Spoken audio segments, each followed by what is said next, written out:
সারা জীবন কোটি কোটি টাকা ইনকাম করলেন, কোটি টাকার উপরে আপনি শুয়ে থাকেন, কিন্তু কপালে আছে সকালবেলা পাখান রুটি। তার থেকে বের করে আল্লাহ পাক যতক্ষণ পারাচ্ছে ততক্ষণ আমরা খাচ্ছি। কথা বলেন ঠিক না বে ঠিক? তাহলে আল্লাহ যেই রোগী না বানায় আপনাকে আমাকে সুস্থতা দান করেছেন যে আল্লাহ, সেই আল্লাহর শুকরিয়াটা আসতে না জোরে? কারোর জবান বন্ধ থাকবে না, সকলে মিলে বলছি আলহামদুলিল্লাহ। আরেকটু জোরে বলুন তো আলহামদুলিল্লাহ। আজকের নেতারা মঞ্চে বসা, আজকে কতই ডিসেম্বর? 29শে ডিসেম্বর বিএনপির নেতারা মঞ্চে বসা। 29শে ডিসেম্বর 2024-এর নেতারা বুক ফুলিয়ে কথা বলছে, আমরাও কথা বলছি। নেতা বলুক তো 29শে ডিসেম্বর 2023-এর মাহফিলে ওনারা আমরা কি এরকম বুক ফুলিয়ে চলতে পারতাম? জোরে বলেন। চলা তো দূরের কথা, যদি কোনো বিএনপি জামাতের নেতা ওয়াজ শুনতে এসেও বসত, মঞ্চে বসে ভালো লোকের বাচ্চারা ফোন দিত যে বিএনপির জামাতের নেতা কিন্তু এখানে আছে। বলেন বলেন বলেন বলেন বলেন। সেই অবস্থা কে পরিবর্তন করে দিলেন? আমাদের চেষ্টায় কিছুই হয়নি। বিগত 15-15.5 বছর দুইটা দল চেষ্টা করেছে, মামলা খেয়েছে, মার খেয়েছে, জেলে গেছে, ফাঁসিতে ঝুলেছে, রক্ত দিয়েছে, এমনকি রাজপথে জীবন দিয়ে শাহাদাত বরণ করেছে, তবু এই ব্যক্তির বাচ্চাদের নামানো যায়নি। 7 তারিখের নির্বাচন পরে বিএনপি জামাতের ভাইরা বুঝলো যে এই ভালো লোকের মেয়ে না মরা পর্যন্ত দেশে আর কিছুই করা যাবে না। এই জন্য নির্বাচনের ময়দান থেকে এসে সব দোয়া করলে, আল্লাহ তুমি তুলে নাও, এ জ্বালা সহ্য হচ্ছে না। ভাই বল না, আমরা যখন হার মানলাম, আমরা যখন ঘরের দরজা দিয়ে কান্না শুরু করলাম, আল্লাহ বললেন তোমাদের চেষ্টা শেষ, আমার রহমত শুরু। আল্লাহর রহমত শুরু হয়ে গেল না? বলুন তো 5 তারিখের স্বাধীনতার পরে যারা এই দেশে আন্দোলন করে এই ভালো লোকের মেয়েরে তাড়াই দিল, এদের নাম পরিচয় আমাদের কাছে ছিল? আমরা এদের কেউ চিনতাম না। ওরা ময়দানে নামলো, যত লাশ হয়েছে তত ওরা সামনে দিয়ে গেছে। আমরা লাশ হলে পিছনে এসেছি মুরব্বীরা, আর ওদের যত লাশ পড়েছে তত এরা সামনে অ্যাডভান্স হয়েছে। 100, 200, 500, এমনকি 1000-এর উপরে লাশ পড়লো, তারপর ওরা ময়দান ছেড়ে দেয় নাই। এক পর্যায়ে আল্লাহ রাব্বুল আলামিন ওদের পরে রহমত করলেন, দেশ স্বাধীন হয়ে গেল। আমরা যারা যারা ভিতরে ছিলাম, গর্তে ছিলাম, আত্মগোপনে ছিলাম, সবাই ময়দানে আসতে শুরু করলাম। এক পর্যায়ে প্রায় সবাই এখন ময়দানে। গতকালকের এক মাহফিলে বিএনপির এক কেন্দ্রীয় লিডারের সঙ্গে প্রোগ্রামে ছিলাম, তাকে জিজ্ঞেস করলাম, ভাই তারেক জিয়ার খবর কি? উনি বললেন, ভাই হাইকোর্ট বন্ধ, জানুয়ারির প্রথম সপ্তাহে কি দ্বিতীয় সপ্তাহে তারেক জিয়ার সব মামলার জামিন হয়ে যাবে। আশা করছি তারেক জিয়াও জানুয়ারি মাসের ভিতরেই দেশে ফিরবে। ফিরুক আর নাই ফিরুক সেটা পরের কথা, কিন্তু যারা অনেক মামলার আসামি হয়ে বিদেশে ঘুরতেছিলেন, তারা কিন্তু ইতিমধ্যে সব আবার দেশে আসতে শুরু করেছে। কথা বলেন ঠিক না বেঠিক? আমরাও চাই তারেক জিয়া ফিরে আসুক। তাহলে এই যে পরিবেশটা কে করে দিলেন? এই যে আল্লাহ এত সুন্দর পরিবেশ তৈরি করে দিলেন, সেই আল্লাহর শুকরিয়া যদি আসতে হয় আল্লাহ বেজার হয়ে যাবে। এই জন্য কারোর জবান বন্ধ থাকবে না, সবাই মিলে বলছি আলহামদুলিল্লাহ।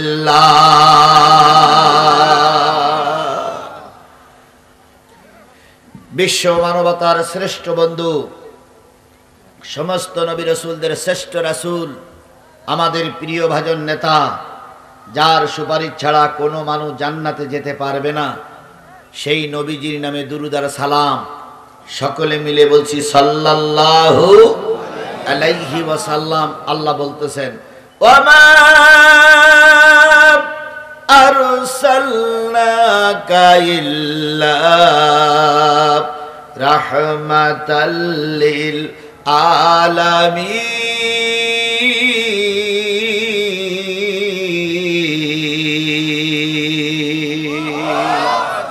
ওগো নবী, আমি আপনাকে গোটা পৃথিবীর সকলের জন্য রহমত করে পাঠালাম। সুবহানাল্লাহ বলেন। নবী কি শুধু মুসলমানদের জন্য রহমত? জোরে বলেন, নবী কি শুধু মুসলমানদের জন্য রহমত? না, নবী মুসলমানদের জন্য রহমত। আরেকটা অনুষ্ঠানে যাবেন, আমার দাবি করাও ঠিক না। ছেলেরা মাহফিল করে ক্ষতিগ্রস্ত হয়ে কিছু দিয়ে। হ্যাঁ হ্যাঁ, ও কয়টা মামলা? আমার 20টা মামলা ভাই। আরেকটু অনুরোধ রাখে যাব, এই যে এইখানে যত লোক ওই দোকান পাড়ে মনে হয় বেশি আমি দেখতেছি। হবে না। হ্যাঁ হ্যাঁ হ্যাঁ হ্যাঁ, দেখি দেখি দেখি দেখি যে আসে কিনা, চেষ্টা করি দেখি। আল্লাহর নবী এই পৃথিবীর সকলের জন্য ছিল রহমত। কথা বলেন ঠিক না ভাই? ঠিক। পৃথিবীতে যত মানুষ এসেছে সব মানুষগুলোর টার্গেট ছিল কারোর কোন মানুষের টার্গেট ছিল মানুষের দেশ দখল করা। কথা বলেন। যেমন আমাদের পার্শ্ববর্তী একটা দেশ আছে, সে মাঝে মাঝে হুমকি দেয় চট্টগ্রাম আর দিনাজপুর নাকি দখল করে নেবে। ওর খাসলাত হইল মাইর খাওয়া। শ্রীলঙ্কার থেকে বেইজ্জতি হয়ে চলে আসছে, চায়না পিটাচ্ছে। আমাদের দুর্বল মনে করে ভাবতেছে বাংলাদেশ দখল করে নেব। ভারত একটা জিনিস মনে রেখো, বাংলাদেশের মানুষ না খেয়ে থাকবে, তবু ভারত তোমার কাছে বাংলাদেশের মানুষ মাথা নত করবে না।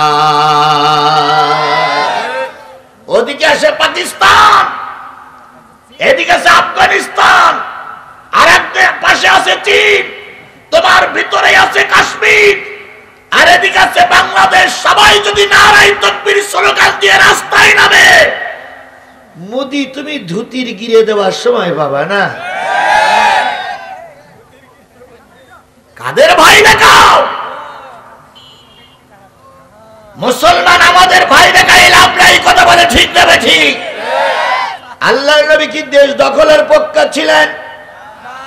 কেউ কেউ মনে করেছেন ক্ষমতায় যদি একবার জাতি পারি আর নামবো না। যেমন আমাদের দেশে একজন ছিলেন, উনি বারবার বলতেন আমরা পালাই না, আমরা পালানো জাত নই। 41 কত পালাই গেছে না আছে? কালীগঞ্জের মানুষেরা বলুন তো পালাই গেছে না আছে? সুতরাং কারোর টার্গেট থাকে অনেক বছর ক্ষমতায় থাকবে, কারোর টার্গেট থেকে কোন দেশ দখল করবে, কারোর টার্গেট থাকে নারী নিয়ে ভর্তি করবে, কারোর টার্গেট থেকে বহুত সম্পদের মালিক হবে। একমাত্র শুধুমাত্র কেবলমাত্র আমার নবীর টার্গেট ছিল প্রতিটা মানুষ যেন আল্লাহর জান্নাতি হয়ে যায়। কথা কি একটু বাড়াই বললাম না ঠিক বললাম? আল্লাহ নবী আসলেন দুনিয়ায় কতই রবিউল আউয়াল। এই মুসলমান কথা বলেন, কতই রবিউল আউয়াল?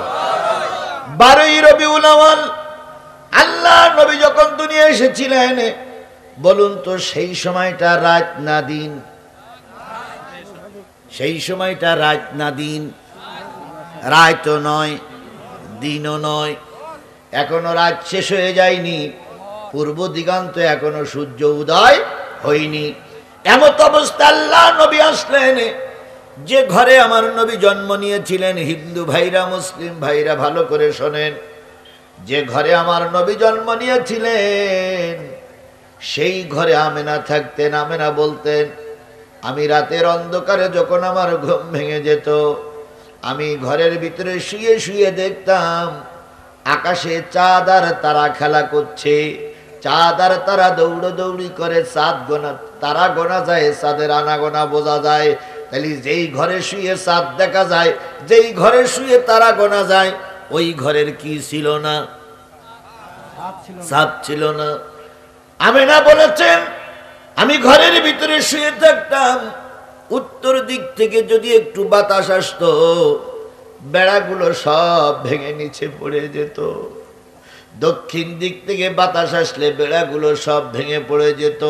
তাহলে বোঝা গেল যেই ঘরে নবী এসেছিলেন ওই ঘরের বেড়া ঠিক ছিল না, ওই ঘরের ছাদ ঠিক ছিল না। এরকম একটা জীর্ণ শীর্ণ ঘরের ভিতরে আমার নবী আসলেন, রাতও না দিনও না। নবী যখন আসলেন আমেনা বর্ণনা করেছেন, আল্লাহর নবী যখন আমার ঘরে এসেছিলেন, ওই দিন একটু বাতি জ্বালানোর মতন লণ্ঠনে তেলও ছিল না। ও আমার ভাইয়েরা, নবী আসলেন, গোটা মক্কায় সংবাদ পৌঁছায় গেল চাঁদের চাইতে একটা সুন্দর মানুষ আমেনার পেট থেকে দুনিয়ায় নেমে এসেছে। সবাই আনন্দ করলো, কেউ বা খুশিতে গদগদ হলো। উম্মে হানি বলেন আমি ছুটে গেলাম ভাতিজারে দেখার জন্য, যেয়ে দেখি নবীজির ঘরটা অন্ধকার। আমি আমেনাকে জিজ্ঞেস করলাম, আমেনা ঘরে কোনো বাতি নেই কেন? আমেনা বললেন বুবু ঘরে কোনো বাতি জ্বালানোর মতন তেল নাই। উম্মে হানি বলেন নবীকে কাপড় মুড়ি দিয়ে শোয়ানো ছিল, নবীর মুখের থেকে কাপড়টা সরাই নিলাম, নবীর চেহারায় সমস্ত অন্ধকার ঘরটা আলোকময় হয়ে গেছে। আরেকটু জোরে বলবেন না সুবহানাল্লাহ। সেই নবীর পরে নাজিলকৃত কোরআনের আলোচনা হচ্ছে। তুমি মুসলমান বাদামের দোকানে ঘুরে বেড়াচ্ছ, তুমি মুসলমানের বাচ্চা চা খেয়ে ঘুরে বেড়াচ্ছ, খোদার কসম তুমি মুসলমান নামের কলঙ্ক।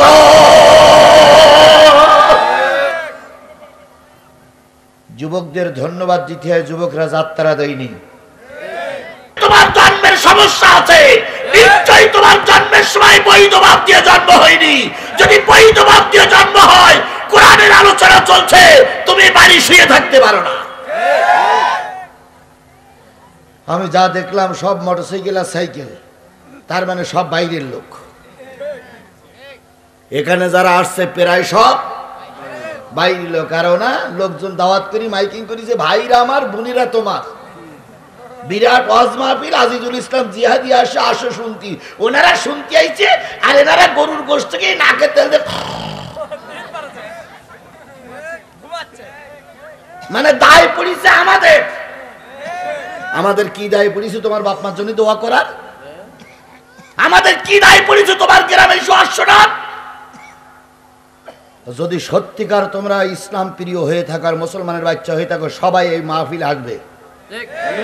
এরপরে যদি না আসে, বাজারে যারা আছো শোনো, এরপরে যদি না আসো আধা ঘন্টা মাহফিল বন্ধ করে দেবো, চায়ের গুরু হবো, গ্রামের ভিতরে ঢুকবো, যেটারে বাড়ি পাবো মুসলমান পুরুষ ওটা ঠ্যাং ধরে টানতে টানতে নিয়ে আসবো। কোরআনের মাহফিল হচ্ছে, বাড়ি থাকার কোনো সুযোগ আছে? জোরে বলেন, বাড়ি থাকার কোনো সুযোগ আছে? এই মাহফিল আগামীকাল আর হবে? এই মুসলমান কথা বলেন, এই মাহফিল আগামীকাল আর হবে? তাহলে বছরে একটা দিনের কোরআনের এই কি সুন্দর জান্নাতের জজবায় ওনারা নাই। আল্লাহ ওনাদের আশার তৌফিক দান করুক। আমরা অন্তর থেকে দোয়া করি আল্লাহ সব মুসলমানদেরকে এই মাহফিলে যেন এসে বসার তৌফিক দান করেন। আর একটু জোরে বলেন আমিন, অন্তর খুলে বলেন আমিন। ভাইরা আমার, বোনেরা আমার, দাবি করছে আসুন সকলে কোরআনের মাহফিলে বসে থাকি। বলুন তো আপনারা না আসলে ক্ষতিটা আমার না আপনাদের? না, যারা আসেনি তাদের ক্ষতি হচ্ছে না? আরে বাবা আমরা তো আসছি সবের জন্য, কিন্তু ওদের ক্ষতি হচ্ছে তাই পায়ে ধরতেছি। কথা বলেন, কথা বলেন। যদি বুঝলেন তো বুঝলেন, না বুঝলেন তো কসু। আমার ভাইরা, আল্লাহর নবী সাল্লাল্লাহু আলাইহি সাল্লাম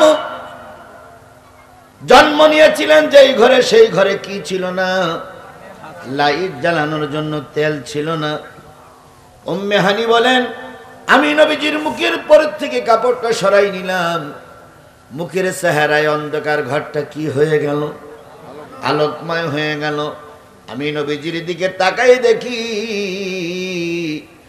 আল্লাহর নবী বিড় বিড় বিড় বিড় করে কি যেন বলতেছে। আমি নবীজিকে কোলে নিলাম, বলতেছেন উম্মে হানি নবীজির ফুফি আম্মা আব্দুল্লাহর বোন, তিনি বলতেছেন আমি ভাতিজা মোহাম্মদকে কোলে নিলাম, ছোট মুখটা কানের কাছে লাগাই দিলাম, কি যে বলে আমি বুঝতে পারি না। নবী যখন একটু বড় হলো, আমি জিজ্ঞেস করলাম, ভাতিজা জন্মের পরপরই তুমি কি বলেছিলে? মুহাম্মদ সাল্লাল্লাহু আলাইহি সাল্লাম বলতেছিলেন, ফুপি আম্মা জন্মের পরে কেঁদেছিলাম, রব্বি হাবলি উম্মতি, আয় আল্লাহ আমার গুনাহগার উম্মত গুলোরে মাফ করিয়া দাও। তাই নবী জন্মের পরে কাঁদলেন কাদের জন্য? আপনারা কি সেই উম্মত? বলেন আমরা কি সেই উম্মত? তাহলে তাই যদি হয়, এই কোরআন কার পরে নাজিল হয়েছে? রসুলের উপরে। এই কোরআন নিয়ে আসছেন কে? জিব্রাইল। আর কালেমার দাওয়াত সর্বপ্রথম দিয়েছেন কে? নবী মুহাম্মদ রাসূলুল্লাহ সাল্লাল্লাহু আলাইহি সাল্লাম। ও আমার স্বজাতি ভাই, ও আমার মুসলিম মিল্লাত, আজকে সেই নবীর জীবনে আলোচনা হচ্ছে, সেই নবীর কোরআনের আলোচনা হচ্ছে। তুমি তো ঘরে শুয়ে থাকতে পারো না, তুমি তো বাজারে থাকতে পারো না। যদি শুয়ে থাকো, বাজারে থাকো, খোদার কসম কিয়ামতের দিন ওই নবীর সুপারিশ তোমার কপালে জুটবে না। আমি সারা রাত ওয়াজ করব না, আমি 12টা পর্যন্ত কথা বলা লোক। হিসেব করে দেখুন, আর সামান্য একটু সময় বাকি আছে। আসো ভাই, যে যেখানে আছেন সবাই চলে আসেন, আমরা কিছুক্ষণ কথা বলে দোয়া করি আল্লাহর কাছে, আল্লাহ যেন আপনার আমার জীবনের সব গুনাহগুলো কি করে দেয়, মাফ করে দেয়। আমার ভাইয়েরা, নবী সাল্লাল্লাহু আলাইহি সাল্লাম এই পৃথিবীতে বেঁচে ছিলেন কত বছর? 63 বছর বয়সে যখন আল্লাহ নবী বিদায়ের সময় চলে আসলো, জিব্রাইলের কাছ থেকে বিদায় নিলেন, পরিবারের লোকদের কাছ থেকে বিদায় নিলেন। আল্লাহ নবী মৃত্যুর জন্য প্রস্তুতি নিচ্ছেন। মালেকুল মাউত আজরাইল আলাইহিস সালাম ঘরের ভিতরে ঢুকে নবীর সঙ্গে সালাম দিয়ে নবীর বুকের পরে হাতটা রাখলেন। আল্লাহর নবী মালিকুল মাউতের হাতখানা ধরে বলতেছে, মালিকুল মাউত ভাই আমার, মনে হলো গোটা পৃথিবীর সব পাহাড়গুলো তুমি আমার বুকের উপরে চাপিয়ে দিয়েছো। ও আমার ভাই, হাতখানা উঠাও, এত ভার আমার উম্মতেরা সহ্য করতে পারবে না, হাত উঠাই নাও। আজরাইল আলাইহিস সালাম যখন হাত উঠাইতে ইতস্তত করতেছিলেন, আল্লাহ পাক ডাক দিয়ে বললেন, হাবিব কাঁদো কেন? নবীজি বললেন, আল্লাহ এত ভার আমার উম্মতেরা সহ্য করতে পারবে না। আল্লাহ বললেন, নবী তোমার ডিউটি শেষ, তুমি চলে এসো, তোমার উম্মতের দায়িত্ব আমি আল্লাহ নিজে কুদরতি হাতে নিয়ে নিলাম। মরার সময় পরিবারের কথা ভাবলেন না, ছেলে মেয়েদের কথা ভাবলেন না, জামাই নাতিপুতির কথা ভাবলেন না, ভাবলেন কাদের কথা? উম্মতের কথা। আপনারা কি সেই উম্মত? আমরা কি সেই উম্মত? তাহলে নবীর কথা আলোচনা হচ্ছে, তুমি কেন দূরে ভাই? কপালটা পোড়ায়ও না, কারণ কিয়ামতের দিন হয়তো নবী তোমার দিক থেকে মুখটা ফিরায় নেবে। যদি মুখটা ফিরায় নেয়, জীবনের সব কিছু বরবাদ হয়ে যাবে। এবার আসুন কিয়ামতের দিনের কথায় যাই। কিয়ামত যখন শুরু হবে, রোজে মহাশরের ময়দান শুরু হবে, বলুন তো সেদিন কোনো উঁচু নিচু থাকবে? গাছপালা থাকবে, সাগর নদী থাকবে, গোটা পৃথিবী কি হয়ে যাবে? এখানে বসেই কাবা ঘরে দেখা যাবে। কাবা ঘরের পাশেই আল্লাহ পাক আরশে আজিম, তার আরশ বসাই নেবেন, তার আরশ বসাবেন, তার চেয়ার বসাবেন। এবার মালিকুল মউত আজরাইল জিবরিল মিকাইলকে উঠাইয়ে বলবে আমার নবীর কাছে যাও, আমার নবীকে তোমরা আমার সামনে নিয়ে এসো। নবী আমার সামনে না আসা পর্যন্ত আমি আল্লাহ বিচার শুরু করব।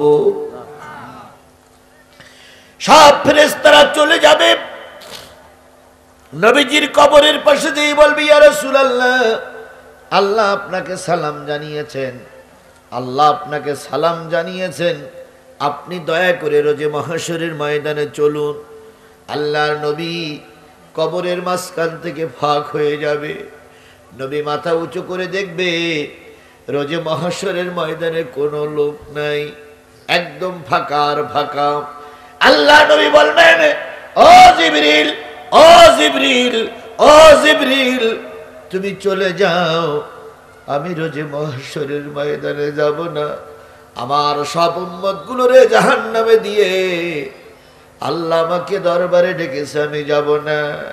আল্লাহ নিজেই ডাক দিয়ে বলবে হাবিব, ওহুদে মার খেয়েছো, তায়েফে রক্ত দিয়েছো, বদরের প্রান্তরে রক্ত দিয়েছো, সারা জীবন তুমি চোখের পানি ফেলাই কেঁদেছো, আমি আল্লাহ আজকে তোমার আর কাঁদাবো না। তুমি যার জন্য সুপারিশ করবে আমি আল্লাহ তারে মাফ করে জান্নাতে নিয়ে যাব। ও বন্ধুরা, নবীর সুপারিশ কি আমাদের দরকার আছে? জোরে বলেন, নবীর সুপারিশ আমাদের দরকার আছে? তাহলে নবীর সুপারিশ যদি দরকার থাকে তাহলে নবীর নাম শোনার পরে দুরূদ শরীফ পড়া দরকার আছে কিনা? তাহলে আমরা নবীর নামে দুরূদ আর সালাম দিয়ে শুরু করছি, সাল্লাল্লাহু আলাইহি ওয়াসাল্লাম। রাসূল আমার ভালোবাসা, রাসূল আমার আলো আশা, রাসূল আমার প্রেম বিরহের মূল আলোচনা, রাসূল আমার কাজে কর্মের অনুপ্রেরণা, রাসূল আমার ভালোবাসা। নেতার মতন নেতা আমি পাই না যখন খুঁজে, কান্দি এবং কান্দি শুধু এই দুটি চোখ বুজে, তখন তোমার বদর উহুদ যোগায় মন্ত্রণা,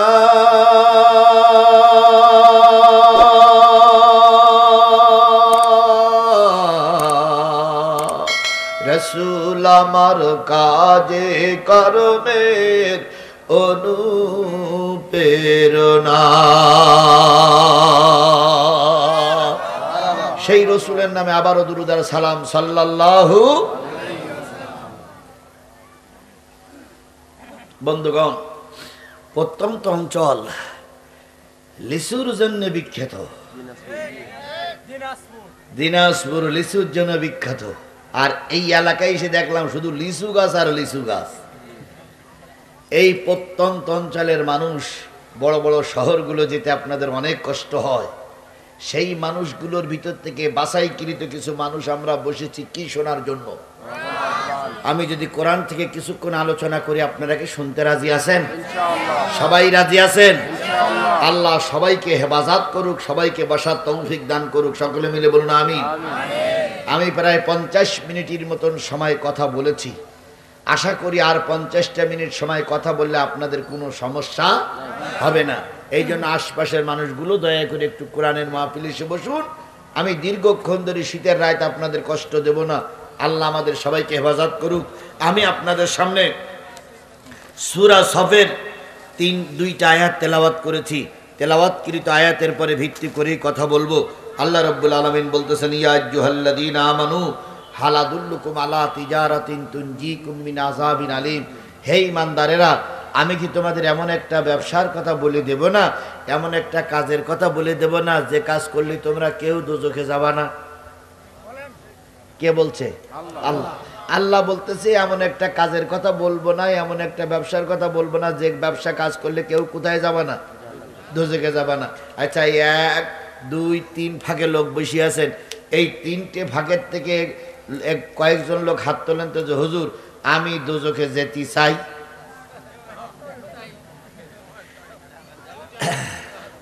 কেউ দোজখে যেতে চায়? চায় না। আচ্ছা বলুন, দোজখে যেতে চান না, মার মেরিয়েছে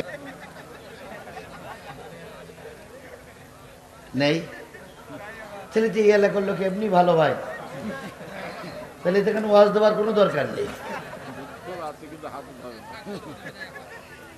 আমার মাওলানা ভাই বলতে সুদখোর আছে কিন্তু হাত উঠাবে না, কেন? শরম পায়, লজ্জা পায়। এই মানুষগুলোর সামনে যদি হাত উঠাই, ভিডিওওয়ালারা ভিডিও করবে, জাতি জানবে সুদখোর। ও আমার জাতি, সামান্য 200, 300, 400 মানুষের সামনে লজ্জা পাইতে ভয় পান, আর কিয়ামতের দিন কোটি কোটি মানুষের সামনে সুদখোরদের আলাদা বিচার করা হবে। কোন সুদখোর জান্নাতে যেতে পারবে না। সেদিন লজ্জাটা কেমন লাগবে রে ভাই। এই জন্য আজকের মাহফিল থেকে তওবা করে ফিরে আসেন, আর কখনো সুদ খাবো না। আমার ভাই বলছিলেন মাদকের বিরুদ্ধে কথা বলার জন্য। ও ভাই, মাদকের বিরুদ্ধে কথা বলবো কি করে? ভারত চারিপাশ থেকে আর ওই মায়ানমার আমাদের দেশে শুধু মাদক পাঠাইতেই আছে। কারণ মাদক যত এদেশে পাঠাতে পারবে, ওরা তত সফলতা অর্জন করবে। কথা বলেন ঠিক না বে ঠিক? মদ খেয়ে একটা ছেলে ভালো হয়েছে, আমার দেখাই দেন একটা ছেলে মদ খেয়ে ভালো হয়েছে। আল্লাহ নিজেই বলেছেন, ইন্নামাল খামরু ওয়াল মাইসির ওয়াল আনসাবু ওয়াল আজলামু রিজসুম মিন আমালিশ শয়তান। নিশ্চয়ই মদ, জুয়া, মূর্তি নির্মাণ করা, লটারি করা এগুলো শয়তানের কাজ। তাই মদ খাওয়া যেখানে শয়তানের কাজ, সেখানে মদ খেয়ে কেউ ভালো হওয়ার সুযোগ নেই। বগুড়ার থেকে আজকে আসার সময়, আজকেই বগুড়ার থেকে যখন আসতেছিলাম, তখন আমার সঙ্গে একটা ছেলে আসছে বগুড়ার থেকে। ও বলল যে হুজুর, এই ডাইল খাওয়া বাটি একজন আর একজনের ধরি গতকালকে রাত্রি এই মসজিদের সামনে একটারে একেবার কত 28টা না 52টা ছুরি ঢুকিয়ে মেরি ফেলাইছে। তা আমি ওর জিজ্ঞেস করলাম যে ডাইল খাবে তো মারামারি করবে কেন? তো ও বললো হুজুর, ইয়ে ডাইল সে ডাইল না। তাহলে ইয়ে ডাইল কোন ডাইল? ফেন্সি ডাইল। তা ফেন্সি আবার ডাইল বানাইছে। কথা বলে ঠিক না বে ঠিক? জীবনে কোনো জায়গায় শোনা যায়নি ফ্যান্সি খেয়ে, মদ খেয়ে, ডাল খেয়ে মানুষ ভালো হয়। এই জন্যই যুবকদের ভালো করতে গেলে তুমি আর আমি আজকের মাহফিলে থাকার দরকার ছিল। কারণ তুমি আর আমি যখন নামাজি হব, আমার ছেলে আমার মেয়ে তখনই নামাজি হবে। তাহলে আল্লাহ বললেন যে তোমরা দোজখে যাবা না, এমন কে আসো? তাহলে আমরা এখানে কেউ দোজখে যেতে, সবাই কোথায় যেতে চাই? ভেস্তে যেতে। আল্লাহ বললেন তুমি যদি ভেস্তে যেতেই চাও, 3টি কাজ করা লাগবে। কয়টা? 1 নম্বর ঈমান আনা লাগবে কার উপরে? 2 নম্বরে ঈমান আনা লাগবে রাসূলের উপরে। 3 নম্বর জিহাদ ফি সাবিলিল্লাহর কাজ করা লাগবে। ছোট্ট করে শুনুন, আল্লাহর পরে ঈমান আমাদের আছে না নাই? জোরে বলেন, আরো জোরে বলেন। সত্যি যদি আপনারা আল্লাহর পরে ঈমান এনে থাকেন, তাহলে বিগত 3টি নির্বাচনে আমাদের ভোট দিতে দেননি কেন? আপনারা তো বিরাট ঈমানদার, আপনারা তো বিরাট আল্লাহওয়ালা, আপনারা তো বিরাট খোদাভীরু। দাড়ি আর টুপি দেখলে মনে হয় জিবরাইলের ছোট ভাই, অথচ এরাই শয়তানি করে আমাদের ভোট কেন্দ্রে যেতে দেয়নি। কথা বলেন, কথা বলেন, কথা বলেন। আপনারা যদি কালীগঞ্জের মানুষ যদি এত ইমানদার হয়ে থাকেন, ভোট দেবার কথা ছিল একটা, আপনারা 70টা মারলেন কেন? যারা যারা 70টা ভোট মেরিলেন তারা একটা হাত তোলেন তো ভাই। কেউ নাই না, এখানেই আছে, এখানেই আছে, এখানেই আছে, কিন্তু হাত উঠাবে না। আমি দেখলি বুঝতে পারছি যে কেটা কেটা আছো তোমরা, কারণ আমি কিন্তু আধ্যাত্মিক জগতের লোক। বলুন তো, যেই ব্যক্তি একটা ভোটের জায়গায় 69টা ভোট বেশি মিলল, সে কি জান্নাতে যেতে পারবে? আরো জোরে বলেন, পারবে? যারা গণতান্ত্রিক অধিকার নষ্ট করে আমাদের বিরুদ্ধে মিথ্যা মামলা দিয়েছ, জেনে নাও জান্নাত পাওয়া যাবে না। তাহলে ইমানদার বলা যত সহজ, ইমানের পরে টিকে থাকা তার চাইতে হাজার গুণ, কোটি গুণ, লক্ষ গুণ বেশি কঠিন। আল্লামা সাঈদীর যখন জেলখানার ভিতর ভরা হলো, ওরা কিন্তু অনেক টোপ দেখাইছিল। আল্লামা সাঈদী কি টোপে পাগল হয়ে গেছিলেন? তিনি বলেছিলেন এখানেই ফাঁসিতে ঝুলবো, কিন্তু আমরা তোমাদের মতন জালেমের টোপের কাছে মাথা নত করবো না। সুতরাং ঈমান একটা কঠিন শব্দ, যার ঈমান নাই তার কিচ্ছু নাই। এরপরে রসুলের পরে মহব্বত আমাদের বেশি না কম? আরো জোরে বলেন। আমি এটা বিশ্বাস করি না, কারণ ইতিপূর্বে রসুলের নামে অনেক আজে বাজে কথা বলা হয়েছে। আপনাকে ময়দানে পাওয়া যায় নাই, বরং আমাদের ছেলেরা যখন ময়দানে রসুলের পক্ষে মিছিল করেছে, এই বাংলাদেশের পুলিশ তাদের গুলি করে করে মেরেছে। মরহুম প্রেসিডেন্ট মুজিবুর রহমানের জন্ম এবং মৃত্যু দিনে হাজার হাজার গরু জবাই করে খাওয়া হয়েছে। কি বলেন বলেন বলেন বলেন। মুজিবারের ছবি ছিল প্রতিটা মানুষের ঘরে ঘরে, প্রতিটা অফিস আদালতের ভিতরে। যদি মুজিবারের ছবি কেউ নামাইয়ে ফেলে, অথবা মুজিবারের ছবিতে কেউ থুতু মারে, অথবা মুজিবারের ছবিটা যদি ভেঙে চুরে বেকা করে ফেলে, তাহলে রাষ্ট্রদ্রোহ কি হয়? মামলা হয়, 3 বছরের জেল, আরো 50,000 টাকা জরিমানা, আরো 1 বছরের জেল হয়েছে মুজিবারের ছবি বেমানান করার জন্য। অথচ আমার নবীকে নিয়ে কত বাজে কথা হলো, একটা বারো রাষ্ট্রীয় ভাবে প্রতিবাদ জানানো হয়নি।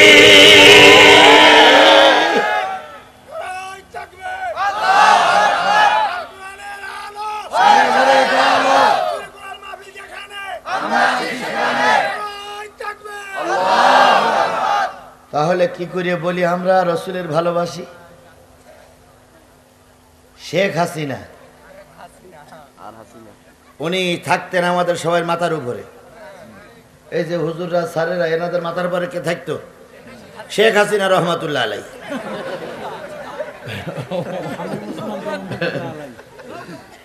আচ্ছা, এই কথাটা আমি বললাম, আপনি হাসলেন, এ কথাটা হয়নি? হয়নি, এ কথাটা হয়নি। জাতীয় সংসদে পর্যন্ত বলা হয়েছিল, হ্যাঁ, জাতির পিতা বঙ্গবন্ধু রহমাতুল্লাহ আলাইহি, শেখ হাসিনা রহমাতুল্লাহ আলাইহি। কথাটা উঠলো এইভাবে যে এই 5 বিবির এক এমপি, উনি বলতেছেন যে মুজিবার এবং শেখ হাসিনা ওনারা দুইজন হলো পীর বংশের লোক।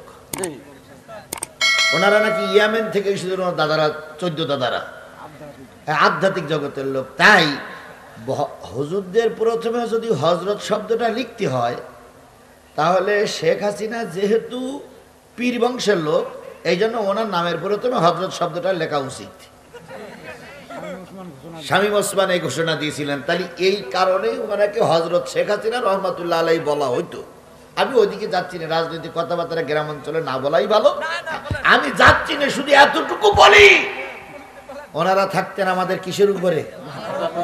যদি একটা বারের জন্য ছবি নিচে নামানো হয়, রাষ্ট্রদ্রোহ মামলা হতো না? হতো না? অবশ্যই বলে রাষ্ট্রদ্রোহ মামলা হয়েছে না হয়নি? রাষ্ট্রদ্রোহ মামলা হয়েছে, অথচ নবীকে নিয়ে কত আজে বাজে কথা বলা হলো, একটা বারের জন্য তার বিরুদ্ধে কোনো মামলা হয়নি। আচ্ছা ভাই, আমি বসাচ্ছি, আমি বসাচ্ছি, ওরা ওকে থাক, আমি বসাচ্ছি, আমি বসাচ্ছি, আমি আমার যাই দেন, আমি বসাচ্ছি, ওরা থাকুক ওখানে। চেয়ারে যখন ভালো লোক বসিনি, তখন ওরাই বসুক। ভালো লোক যখন ইমাম পাওয়া যাবে না, তখন গরু চোরেরা ইমাম হবে। কারণ মসজিদ তো নামাজ পড়া লাগবে, এখন চেয়ার তো খালি রাখা যাবে না।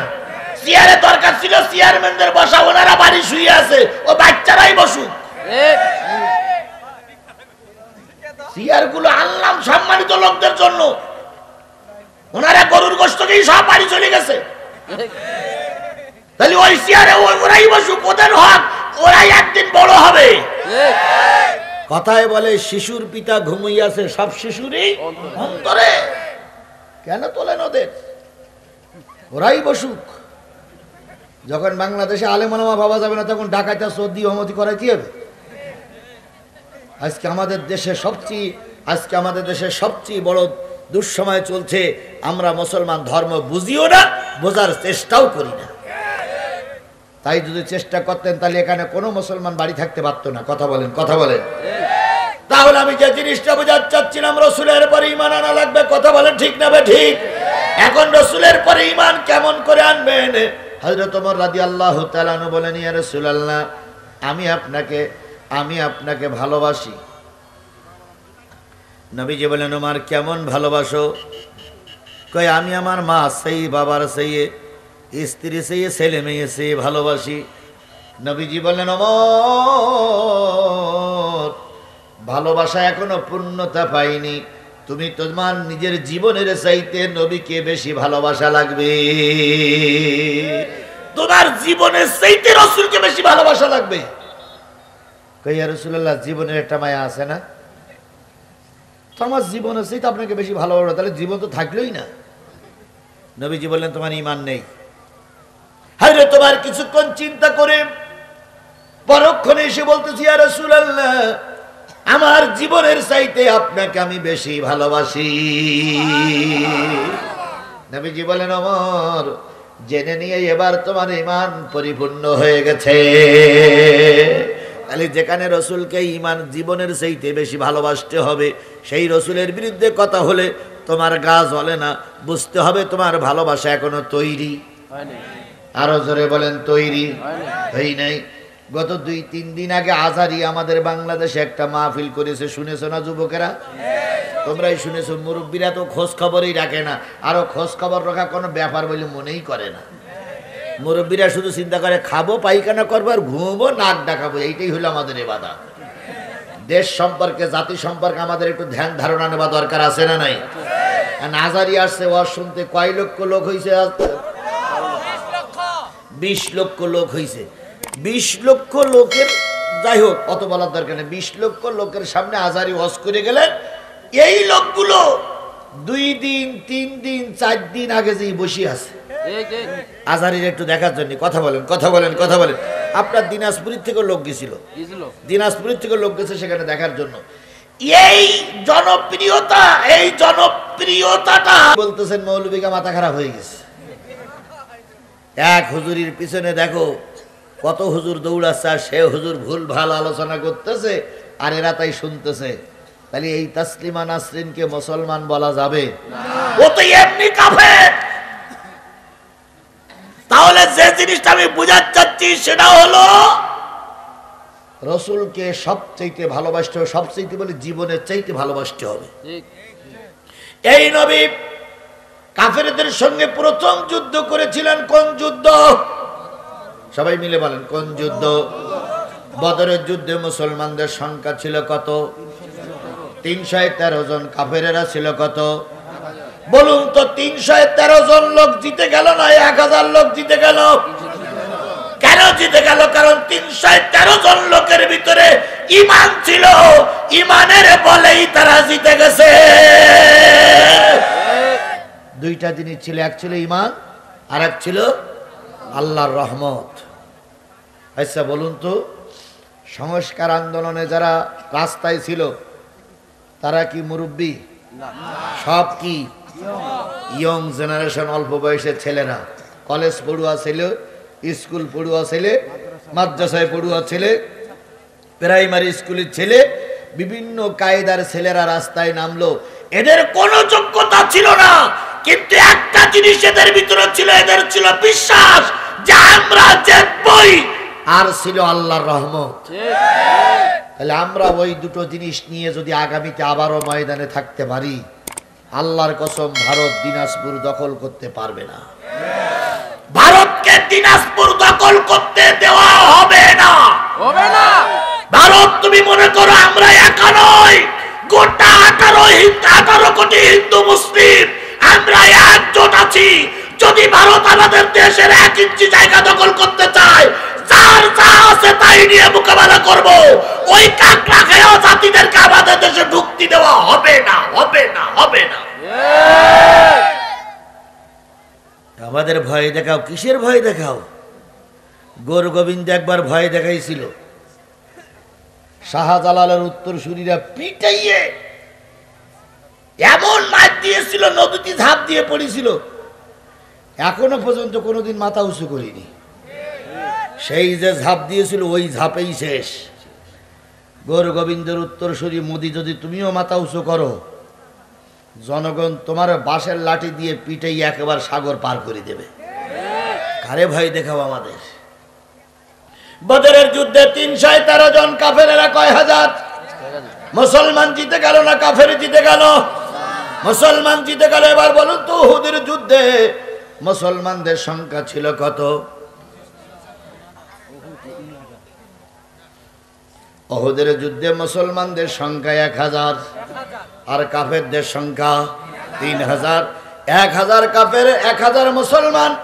আল্লাহ রসুল একসঙ্গে জড়ো করে কাফেরদের মোকাবেলার জন্য প্রস্তুতি নিচ্ছিলেন।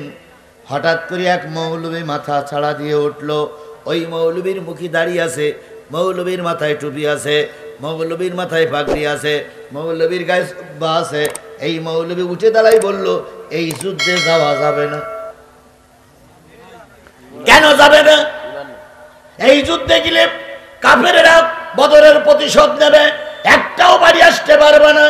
300 হুজুর, 300 মৌলবী পিছন দিক থেকে কেটে পড়ল। ওই যুদ্ধে মুসলমানদের চরম ক্ষতি হয়ে গেল। তাহলে 300 লোক নিয়ে কেটে পড়েছিল যে মৌলবীর দল, সেই মৌলবীর দল আজও বাংলাদেশে আছে না নাই? জোরে বলতে হবে, সেই মৌলবীর দল আজও বাংলাদেশে আছে না নাই? আমি গোটা বাংলাদেশ সফর করে যা আমার আইডিয়া হয়েছে, ধারণা হয়েছে, আমার বিশ্বাস শুধুমাত্র মৌলবীরা মৌলবীদের বিরোধিতা যদি না করে, আগামী সংসদ হবে কোরআনের সংসদ।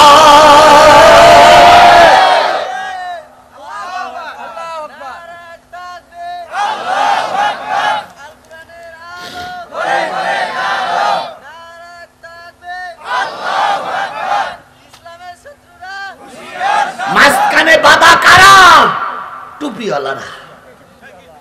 এক টুপিওয়ালা আর এক টুপিওয়ালার কি করতে পারে না?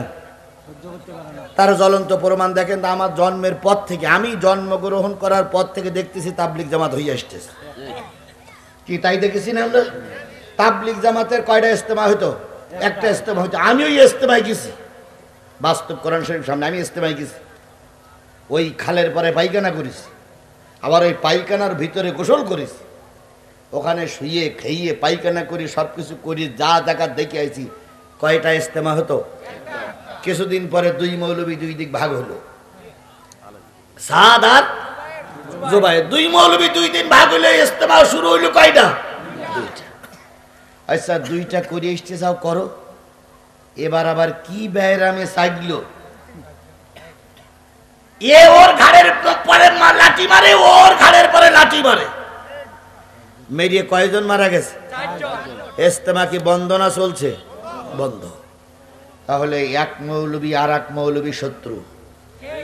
কথা বলেন, কথা বলেন, কথা বলেন। এক মৌলবী আর এক মৌলবী শত্রু।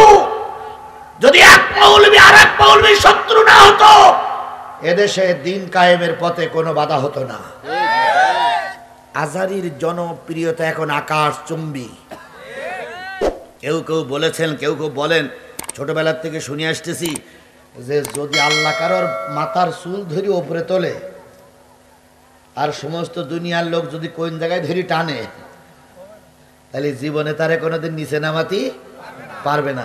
তা আজহারীর এখন আল্লাহ স্বয়ং নিজের হাতে উপরে তুলেছে। বলুন তো, এর বিরুদ্ধে কথা বলে একে নিচে নামানো সম্ভব? জোরে বলেন, সম্ভব? কিন্তু আমাদের বাংলাদেশে এক হুজুর আছে, নাম তার মোহসেন, কি জানো? মুজাফফর বিন মোহসেন। তিনি এক মাহফিলে যাওয়ার পরে তার কাছে প্রশ্ন করা হয়েছে, হুজুর, আজহারীর মাহফিলে জ্ঞান অর্জনের জন্য যাওয়া যাবে কিনা? উনি বলেছেন যে যারা আজহারীর মাহফিলে জ্ঞান অর্জনের জন্য যাবা, তারা আয়নার সামনে মুখ দেখো, চেহারাটা কারো ধুয়ে না, ওর ভিতরে কিচ্ছু নেই। আর এক কি বলে কবর পূজারী হুজুর বলতেছে যে যদি জনপ্রিয়তাটাই যদি সঠিক পথে দেখো, তাহলে ইয়াজিদ আর হোসাইনের সঙ্গে যখন যুদ্ধ হয়েছিল, ইয়াজিদের দলে ছিল 5000 আর হোসাইনের দলে ছিল 72 জন। তাহলে কি হোসাইনির দল সঠিক নয়? তার মানে বুঝাতে চাচ্ছে আমার মাহফিলে লোক মাত্র 200, আমার এইটাই সঠিক, আর ওর মাহফিলে 15 লাখ গেছে, ওটা সঠিক নয়। এই বুঝাতে চাচ্ছে না, এই বুঝাতে চাচ্ছে না। ও বন্ধুরা, এই টুপিওয়ালারা মারামারি। আজকে মুজাফফর বিন মোহসেন ভাই আপনার হাতে ধরে বলি, আর যে টুপিওয়ালা ফতোয়া দেশ, ওই টুপিওয়ালার পায়ে ধরে বলি, রে ভাই, এখন একজন আর একজনের বিরুদ্ধে ফতোয়া দেওয়ার সময় নয়। 52টা বছর আন্দোলন করার পরে, হাজারো সন্তানের রক্তের বিনিময়ে, আল্লামা সাঈদীর রক্তের বিনিময়ে, আলী আসল মুজাহিদের রক্তের বিনিময়ে, আমিরে জামাতের রক্তের বিনিময়ে দেশে কোরআন কায়েমের একটা সময় এসেছে। এখন যদি বিরোধিতা করো, আরো 50 বছর দেশ পিছিয়ে যাবে। এর জন্য বাংলাদেশের কেউ দায়ী না, সব দায়ী মৌলবীরা।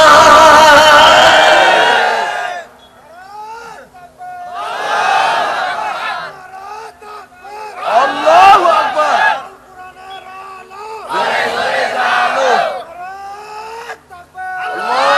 সুতরাং আগামী দিনের টার্গেট নিতে হবে, যে কোনো মূল্যে হোক, যে কোনো কায়দায় হোক, আমাদের এই দেশটার আমরা কোরআনের দেশ বানাই ছাড়বো ইনশাআল্লাহ। যারা ফতোয়া দেবে, হয় কাল্লা আলাদা করে ফেলবো, নতুবা ঠ্যাঙের গিরে ছাড়িয়ে শেখ হাসিনা যেমন পালিয়ে গেছে, ওরে শেখ হাসিনার সঙ্গে ভারতে পাঠাই দেওয়া হবে। তোমরা কার দালালি করিস আমরা জানি না। ওনারা বলতেন, মাননীয় প্রধানমন্ত্রী আপনি জান্নাতি। কি বলিনি। তারপরে বাইতুল মোকাররমের খতিব বলেছিলেন, আপনি কওমি জননী। এইগুলো বলে বলে দেশটারে সর্বনাশের দ্বার প্রান্তে পৌঁছাই দিয়েছে ওরা। এক এমপি সাহেবের দাওয়াত করেছে মসজিদে ছাদ করার জন্য। তো এমপি সাহেব মসজিদে আসার পরে ইমাম সাহেব পাম্পট্টি দিয়ে বলতেছে, মাননীয় এমপি সাহেব, আমাদের এই প্রধানমন্ত্রীর নাম কোরআন শরীফে পাওয়া গেছে। তার মানে কিছু টাকা নেয় বলে পাম্পট্টি মারতেছে। প্রধানমন্ত্রীর নাম কোন জায়গায় পাওয়া গেছে? কোরআনে পাওয়া গেছে। এমপি সাহেব বলতে, হুজুর, এ তো এই বাবার জন্ম কোনোদিন শুনিনি, আপনি টাকা নেবেন নেন, কিন্তু এমপি এই প্রধানমন্ত্রীর নাম কোরআন শরীফ পাওয়া গেছে, এ আপনি কি বলতেছেন? কচ্ছে, না স্যার, আমি দেখাই দেব। এমপি সাহেব তখন বলতে, যদি আপনি দেখাই দিতে পারেন, প্রমাণে সঠিক করে দিতে পারেন, আমি কথা দিলাম আপনার মসজিদ করতে যত টাকা লাগে সব আমি দেব। তখন ইমাম সাহেব বলতেছে, স্যার তাহলে এই কোরআন শরীফের আয়াতটা শোনেন। তো বলতেছে কি, রাব্বানা আতিনা ফিদ দুনিয়া হাসিনা।